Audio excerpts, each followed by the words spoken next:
Euskal Herriko kooperatiba talde industrial handiena gara. 8 kooperatibez osatua eta 5.000 lagun inguru Euskal Herriko plantetan lanean.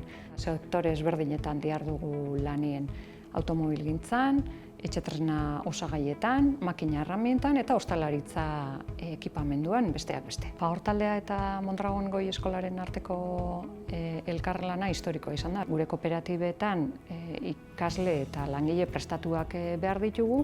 Hortaz, perfil ezberdinetako ikasleak gure kooperatibetan beraien ikasketa prozesuaren zati bat gauzatzea izango litzake helburua eta etorkizunean pertsona horri gure proiektu kooperatiboaren parte bilakatzea. Hasi nintzen Mondragon Unibertsitatean ingenieritza mekanikoa ikasten, eta gero segidu nun ikasketak industria ingenieritza masterra itxenez. Eta erabaki nun, basala garaia bai apur bat lan munduan barneratzeko. Eta hasi nintzen Mondragon Assemblying enpresan, dela espezializatua azkenian automatizazio eta muntaketa soluzioak garatzen. Eta gaur egun jarraitzen dute arlo berdinean, baina arduradun mekaniko bezala. Oaintxe justo masterreko praktikatan hau, hemen Fagor Automation I+D-ko departamentun. Eta pieza desberdinek mekanizatzeko estrategiak garatzen nabil.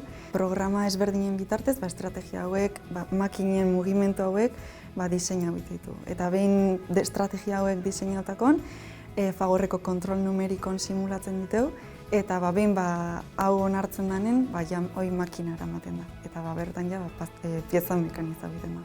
Industria antolakuntzako ingenierian hau ikasten, eta hau Fagor Ederlanen duala egiten, orain dela urte bat eta 4 hilabetetik edo lan. Fagor Ederlanek egiten dau lan automozio sektorian eta ni nau komertzial arloan diskotak. Bezeruan eskaerak deskargau eta kudeatu eta gero bai bidalketak egiten ditut, gero baldin bada esportazioa papelegoa eta hori dana bai. Gero fakturazioan atletikan bai inpagauak gestionatzen ditut eta gero bai bezeroakin beraien keskak eta hori dana kode hau egiten ditut.